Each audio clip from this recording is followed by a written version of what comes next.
Sakhi the house of Kanchi weaves Telangana Andhra Pradesh. నమస్తే రమగారు. నమస్తే జయ. రమగారు, దసరా నవరాత్రుల్లో భాగంగా 3వ రోజులో ఉన్నాం. ఈ రోజు యొక్క విశిష్టత ఆశ్వీజ శుద్ధ తదియ తృతీయ అంటారు, 3వ రోజు. ఈ రోజున అమ్మవారిని అన్నపూర్ణ స్వరూపంతో కొలుస్తారు.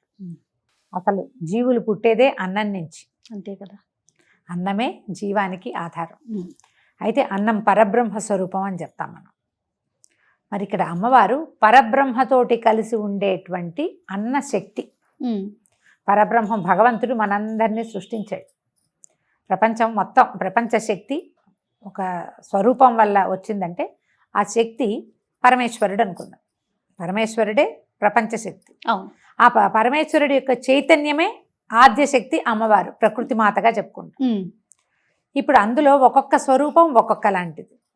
మన కదలికలకి అవసరమైంది ఒక శక్తి, మన ఆలోచనకు అవసరమైంది ఒక శక్తి, మన ఉపాసనకు అవసరమైంది ఒక శక్తి, మన జీవికకి అవసరమైన శక్తే అన్నపూర్ణ. అన్నమే జీవుల యొక్క ఆధారభూత శక్తి. అది లేనిదే ఇంకా జీవుడు కదిలేదేం లేదు కదా. గర్భస్థ శిశువుకైనా ఆహారం అందవలసిందే, వాడంతటి వాడు పెరగడు కదా. తల్లి తిన్న ఆహారం నుంచి శిశువుకి ఆహారం అందుతుంది. ప్రపంచంలో ఉన్న ప్రతి ప్రాణికి, జీవించి ఉన్న ప్రతి ప్రాణికి, మొక్కలకు కూడా ఏదో ఒక శక్తి ఉంటేనే కదా అది బతికుండేది. జీవశక్తే అన్నపూర్ణ. అయితే ఈ అన్నపూర్ణ దేవికి మనం కట్టుకున్న సంపెంగ రంగు, లేక గంధపు రంగు, గంధపు పసుపు రంగు ఇలాంటి వస్త్రాలు సమర్పిస్తారు. ఈ రోజున అమ్మవారిని ఒక గరిట పుచ్చుకుని కూర్చుని ఉన్నటువంటి స్వరూపంలో చూపిస్తారు. పరమేశ్వరుడికి అన్నం వడ్డిస్తున్నట్టుగా పరమేశ్వరుడికి కూడా ఆహారాన్ని అందించే శక్తి అన్నపూర్ణే. కాశీలో విశాలాక్షితో పాటు అన్నపూర్ణాదేవి కూడా మనకి కనపడుతుంది. అయితే ఈ గరిట పుచ్చుకుని ఉన్నటువంటి ప్రతిమా స్వరూపాన్ని మనం అర్చనలో పెట్టుకుంటే చాలా విశేషమైన ఫలితం లభిస్తుందంటారు. మామూలుగా అందరిళ్ళలో కాశీ గనక వెళ్తే చిన్న చిన్న అన్నపూర్ణ విగ్రహాలు దొరుకుతాయి. అవునండి. గరిట పుచ్చుకుని, ఒక చేత్తో పుచ్చుకుని ఇట్లా ఉన్నట్టుగా అమ్మవారు. ఈ గరిట ఉన్న ప్రతిమని గనక మనం తెచ్చుకుంటే బియ్య బస్తాలో వేసుకుంటే ఎప్పుడు బియ్యానికి తరుగు ఉండదంటారు. పూజలో మనకు చిన్న చిన్న మండపాలు ఇవి ఉంటాయి కదా, మన సింహాసనాలు. అన్నపూర్ణ తప్పకుండా ఉండాలి. గౌరీ, అన్నపూర్ణ, వినాయకుడు తప్పకుండా ఉండవలసిన వాళ్ళు అన్నమాట. మన ఇంట్లో అన్నానికి లోటు ఉండదు. ఏ వేళకి ఎవరు వచ్చినా మనం ఒక ముద్ద అన్నం పెట్టగలుగుతాం. మనం ఎవరికైనా చేయాలంటే అతిథి అభ్యాగతి సేవ ఏమిటి, వాళ్ళకి డబ్బులు ఇవ్వక్కర్లా, బంగారం ఇవ్వక్కర్లా, భోజనం పెడితే సరిపోతుంది. ఆ పూటకి ఒక ప్రాణికి అవసరమైన ఆహారాన్ని అందించే శక్తి మనకి కలగాలంటే అన్నపూర్ణ ఆరాధన దానికి చాలా ఉపకరిస్తుంది. చాలామంది ఇళ్లలో ఒక ప్రత్యేకమైన విధానాన్ని నేర్పిస్తారు. ఈ కూరలో వాటిలలో ఉప్పు వేసేటప్పుడు ఆ ఉప్పు ఎక్కువ తక్కువ అవ్వకూడదు. ఆ బియ్యం పోసేటప్పుడు పొయ్యి మీద పెడతాం, అన్నం ఏదో వండుతాం, ఇంట్లో వాళ్ళకు ఓ ముద్ద తక్కువ అవ్వకూడదు. ఎప్పుడు ఓ ముద్ద ఎక్కువ మిగలచ్చు. అన్నం తక్కువ అయితే ఎట్లా? అందుకని ఏం చెప్తారు, అన్నపూర్ణే సదాపూర్ణే శంకర ప్రాణవల్లభే జ్ఞాన వైరాగ్య సిద్ధ్యర్థం భిక్షాందేహిచ పార్వతి అని ఈ శ్లోకం చెప్పుకుంటూ ఉప్పేస్తే కూర రుచిగా కుదురుతుంది. ఆ అన్నం సరిపోతుంది. చాలా మంది ఇళ్లలో వంట పెద్దవాళ్ళు నేర్పించిన వంట విధానం అలవాటు ఉంటే వాళ్ళు నేర్పుతారు ఇది. మనమే వండుకొని యూట్యూబ్ చూసి వండుకున్నాం అనుకోండి, మనలాంటి పెద్దకాయలు ఏం చెప్పరు అలాంటివి. ఇంట్లో మా అమ్మలో, తాతమ్మలో పెద్దవాళ్ళ దగ్గర కూర్చుని వంట నేర్చుకుంటారు కదా, వాళ్ళకి ఈ ప్రత్యేక శ్లోకం తెలుస్తుంది. మీకు ఇప్పటిదాకా తెలియపోతే ఈ శ్లోకాన్ని అలవాటు చేసుకోండి. మనం వేసే ఉప్పు తినేవాడి రుచికి సరిపడా ఉంటుంది. కూర మిగలదు, వృధా కాదు, అలాగని తక్కువ అవ్వదు. అందుకు దానికి ఆధారభూతమైన శక్తి అన్నపూర్ణాదేవి. ఈమెకి లేత రంగు వస్త్రాలు ధరింపజేస్తారు.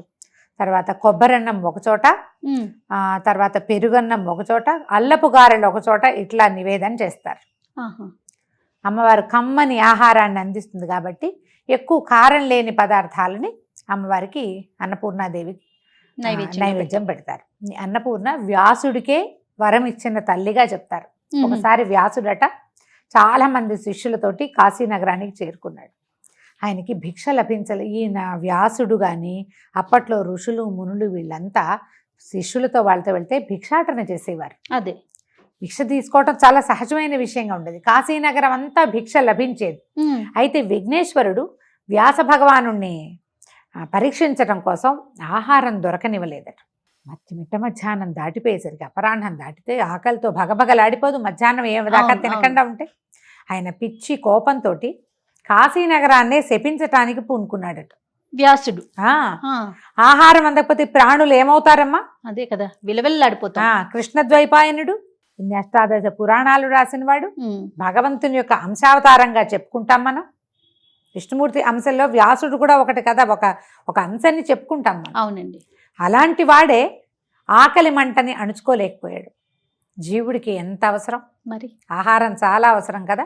అప్పుడు ఆ అన్నపూర్ణ దేవత ఒక పెద్ద ముత్తైదు రూపంలో కనపడి ఆయన్ని శపిస్తున్నటువంటి వ్యాసుని, కాశీలో అన్నం పుట్టదు ఇంకా అని శపించాడట. ఈ కాశీకే అన్నం పుట్టదు, కాశీ నాశనం అయిపోతుందని తీసాడు, నోటితోటి అన్నాడు.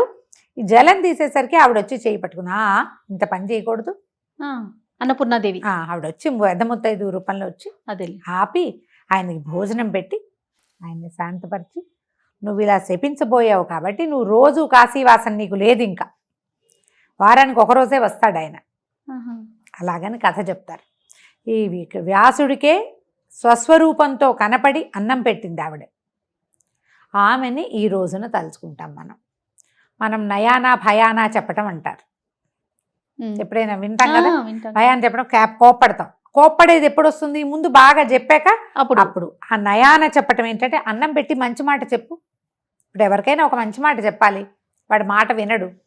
పక్కన కూర్చొని అన్నం పెట్టి ఏదైనా తినడానికి ఇచ్చి, కాస్త కాఫీ ఇచ్చి, మంచినీళ్ళు ఇచ్చి, వాళ్ళని శాంతపరిచి ఒక మాట చెప్తే ఈ పెట్టిన చెయ్యి మహాత్యం వల్ల అవతల వాళ్ళు లొంగుతారు. అదే కదా మన లెక్క. అవును చూడు, మనం మొదట అవతారం ఏం చెప్పాం? బాలా త్రిపుర సుందరి చిన్నపిల్లగా కనపడింది. తర్వాత పంచముఖిగా శాంత స్వరూపంతో నన్ను ఉపాసించు, నీకు వరం ఇస్తానని చెప్పింది.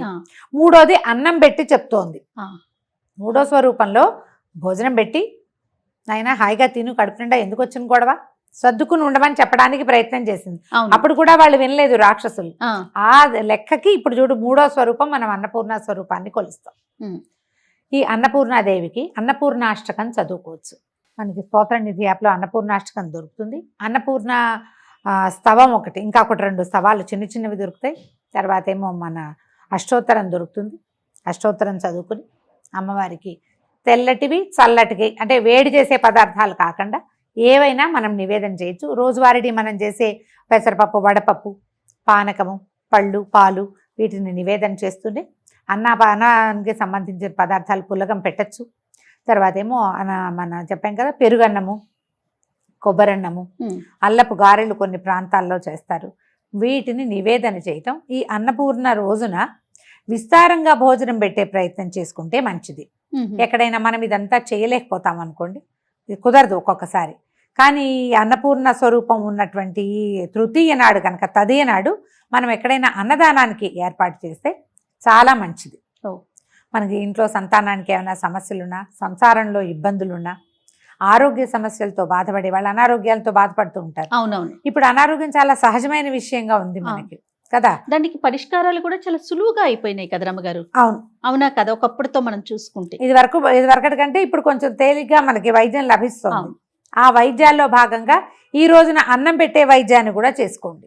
ఎవరికైనా అన్నార్థులకి అన్నం పెట్టేది, ఏదైనా ఓల్డేజ్ హోమ్స్ కానీ, లేకపోతే ఇవి కానీ అనాథ శరణాలయాలు కానీ ఎక్కడో చోట పెట్టచ్చు కదా. దేవాలయాల్లో డబ్బులు ఇవ్వటం కానీ ఇట్లా ఏదైనా ఏర్పాటు చేయండి. బియ్యం దానం చేస్తే చాలా మంచిది ఈ రోజున. ఎవరికైనా బియ్యం ఇవ్వటం, ఇవన్నీ చాలా మంచివి. ఏదే ఆహార పదార్థాలు ఇచ్చే పద్ధతి ఉంటే మనం ఏదైనా వండి ఇవ్వచ్చు, దినుసులు ఇవ్వచ్చు. ఏది ఇచ్చినా కూడా విశేషమైన ఫలితం లభిస్తుంది. ఈ రోజున అన్నపూర్ణాష్టకం చదువుకోండి. పొద్దున సాయంత్రము కూడా లలితాశాస్త్రం చదువుతున్న ప్రాక్టీస్ ఉండి, రోజు లలిత ఉంటే లలితాశాస్త్రం చదువుకుంటూనే అన్నపూర్ణాష్టకం కూడా చదువుకోవచ్చు. ఈ 9 రోజులు కూడా లలిత చదువుకుంటారా రమ్మగారు? ప్రతిరోజు కుంకుమ పూజ చేసుకునేవారు కుంకుమ పూజ, లలిత చదువుకునేవారు చదువుకోవడం, పారాయణగా చదువుకోవచ్చు. కుంకుమ పూజతో పాటు ఒక చిటికెడు కుంకుమ పెట్టుకుని చేసుకోవచ్చు. మనం ఇంత కుంకుమ వేశాక మళ్ళీ ఆ కుంకాన్ని అందరికీ, ఫ్రెండ్స్కి, అందరికీ, బంధువుల్లో నివేదన చేసిన పూజ చేసిన కుంకం కదా, కొన్నాళ్ళు మనం పెట్టుకుంటాం, అందరికీ పెట్టడానికి కూడా ఉపయోగపడుతుంది. ఈ రోజువారీ దాన్ని సేకరించకుండా మనం ప్రతిమని కొంచెం పకడ్బందీగా ఒక పళ్ళెంలో పెట్టుకున్నామంటే ఆ కుంకుమ అంతా ఇట్లా చక్కగా ఏర్పడుతుంది. మొత్తం చివరి రోజున తీసుకుంటాం, సరిపోతుంది. రమ్మగారు, ఫలానా పువ్వులతోనే పూజించాలి ఈ 9 రోజులు, ఏ రోజుకి ఆ రోజు ఈ పువ్వు అనేది ఏమన్నా ఉందండి ప్రత్యేకించి? అట్లా చెప్పలేం జయ. మనకి దొరకటం కూడా ఒకటి ఉంటుంది కదా సీజన్లో. తెల్లటి పువ్వులతో అర్చన అన్నపూర్ణకి మంచిది. అన్ని తెల్ల పువ్వులే దొరకవు, ఓ 10 తెల్ల పువ్వులు దొరుకుతాయి అనుకో, 11 పువ్వులు చేయండి. వాటిని 11 పువ్వులు చేసుకుని 11 పువ్వులు ఒక 11 నామాలకి అర్పించడం, నమస్కారం చేసుకోవటం. ఓకే. ఈ పువ్వులు ఏంటంటే మనం ఉదయం పెట్టినవి. చామంతులు, గులాబీలు అవి దొరుకుతాయి. 5-6 రంగుల గులాబీలు దొరుకుతున్నాయి, అవునవును. 4-5 రంగుల చామంతులు దొరుకుతాయి. వాకిళ్లలో మందారాలు అవి ఉంటాయి. తర్వాత ఏమో ఈ నందివర్ధనం, గరుడవర్ధనం ఇలాంటి పువ్వులు ఉంటాయి. ఆ పువ్వుల్ని వాడుకుంటే సరిపోతుంది. ఓకే. ఉదయం పెట్టిన పూలు మళ్ళీ సాయంత్రం తీసేవేయాలంటారు? అంటే ఉదయాన్నివి సాయంత్రం తీయాలన్న నియమం పెద్దగా లేదు. మనం ఇది రాత్రి పూజ పెద్దది కదా, ఉదయం అవునవును. కొంచెం అలంకారం చేస్తాం, సాయంకాలం ఎక్కువ అలంకారం చేస్తాం. కానీ మర్నాడు ఉదయం తప్పకుండా తీసేయాలి జయ. నిద్ర చేసిన నిర్మాల్యం పనికిరాదు. అసలు పనికిరాదు. అవును. రాత్రి నిద్ర అయిందంటే తెల్లవారాక మొత్తం నిర్మాల్యం అంతా ఖాళీ చేయటం. మనం ఖాళీ చేయనిది ఏమిటంటే ఈ మండపంలో నుంచి కుంకుమ మాత్రమే. ఈ 10 రోజులు కూడా, నవరాత్రులు అన్ని రోజులు కూడా మనం పేర్చుకుంటూనే వేస్తాం. రోజు వేసింది ఆ ప్రతిమని కదపకుండా మిగిలిన అన్ని అర్చనకి పువ్వులు పెడతాం కదా, పుష్పం సమర్పయామి అంటాం. మీరు చిన్న పూజ చేసుకుని పువ్వులు పెట్టినా మర్నాడు తీసేయాలి. పువ్వులు ఫ్రెష్గా ఉన్నాయి. ఇవి ఉంటాయి కదా, ఈ మన చామంతులు అవి కదలకుండా అలా ఎట్లా పెట్టిన పువ్వు ప్లాస్టిక్ పువ్వులే అలాగే ఉంటుంది. అయినా కూడా తొలగించాలి. ఒక రోజు నిద్ర చేసింది అంటే ఆ పువ్వు తీయవలసిందే. ఫ్రెష్ పువ్వులు మళ్ళీ పెట్టుకోవాలి. మీకు ఆ మిగిలిన పువ్వులు ఏ పళ్ళెంలో ఉన్నా వేసి హాల్లో పెట్టుకోవచ్చు కదా, కానీ దేవతల మీద మాత్రం ఉంచకూడదు. ఈ నియమాన్ని పాటించండి. ఎప్పుడు ఏ దేవతారాధన అయినా, ఇప్పుడు వాకిట్లో కట్టుకున్నాం అనుకో జయ, పువ్వులు అవి 2 రోజుకి తీయాల్సిన పని లేదు. 3 రోజులు ఉంచుకోవచ్చు. వాడితే తీసేయాలి. అవును. వాడకుండా ఉంటే ఒక రోజు ఉంచినా పర్వాలా, కానీ ఈ దేవతా అర్చనకి మాత్రం అట్లా పనికిరాదు. ఏ రోజుకి ఆ రోజే మనం తీయాలి. లలిత కూడా సామూహికంగా చేసుకుంటూ ఉంటారు కదా రమ్మగారు, చేస్తారా? వెళ్తాను, తక్కువ నేను చేయటము. సామూహికంగా చేసుకోవచ్చు. మీరు చుట్టుపక్కల ఒక 10-12 మంది, 11 మంది, 9 మంది కుదిరేమనుకోండి, వాళ్ళ ఇంట్లో ఒకరోజు, మన ఇంట్లో ఒకరోజు చొప్పున చేసుకోవచ్చు. ఎందుకంటే అమ్మవారికి సామూహికంగా చేసే అర్చన చాలా ఇష్టం అమ్మ. లలిత పారాయణ చేయటం, ఎక్కువ మంది సువాసినులు అందరూ కూర్చుని చదవటము, అవన్నీ ఆవిడకి చాలా ప్రీతిదాయకం అని చెప్తారు. ఆమెను సంతోషపెట్టడమే కదా ఇప్పుడు మనం చేయవలసింది. కాబట్టి చక్కగా చేసుకోవచ్చు. ఎక్కడైనా ఎవరైనా పిలిస్తే వెళ్ళిరండి. ఇప్పుడు తాంబూలాలు, ఇది ఒక ప్రశ్న ఉంటుంది. తాంబూలం తీసుకోవటానికి పిలుస్తూ ఉంటారు. తప్పకుండా వెళ్ళాలమ్మా. పసుపు కుంకాలకు పిలిస్తే 10 ఆమడ్లు నడిచి వెళ్ళాలని శాస్త్రం. బొట్టు పసుపు తీసుకోవడానికి రండి అంటే వీళ్ళ ఇంటికి ఏం వెళ్తానులే, ఇప్పుడు ఏం వెళ్తానులే అనుకోకూడదు. ఇలాంటి భావాలు ఉండకూడదు. తప్పకుండా వెళ్ళి తీరవలసిందే. తాంబూలానికి పిలిస్తే వెళ్ళాలి. బొట్టు పెట్టించుకుంటుంది కానీ రండి అంటే పెట్టించుకోవాలి. అవకాశం ఉంటే మాత్రం వెళ్ళి తీరాల్సిందే. సాధారణంగా వెళ్ళవలసిందే. నీకేదో విపత్కర పరిస్థితులు, ఏ కాలో బెణికింది, ఏ చెయ్యో ఇదైంది, వెళ్ళలేని దుష్కరమైన పరిస్థితి వస్తే మానండి, కానీ ఏం వెళ్తానులే అని మాత్రం మానద్దు. ఈ రోజుల్లో అస్సలు మానకూడదు. మన ఇంటికి ఎవరన్నా వచ్చినా తాంబూలం ఇవ్వాలి. మనల్ని ఎవరు పిలిచినా కూడా మనం వెళ్ళి తాంబూలం తెచ్చుకోవాలి. వాళ్ళ ఇంట్లో ఏదో అష్టోత్తరం చేస్తున్నారు, అంత సమయం లేదండి, నేను మా ఇంట్లో కూడా పూజ ఉంది అంటే వెళ్ళి కనపడి బొట్టు తీసుకుని రండి. కానీ ప్రతి పండుగ కూడా 1 రోజు మాట్లాడుకుంటాం, 2 రోజులు, 3 రోజులు. శరన్నవరాత్రులు మాత్రం 10 రోజులు మాట్లాడుకునే పండుగ కదా రమ్మగారు. సంతోషం రమ్మగారు. నమస్తే. నమస్తే. Anchors Jewelry courtesy by Mukunda Jewelries.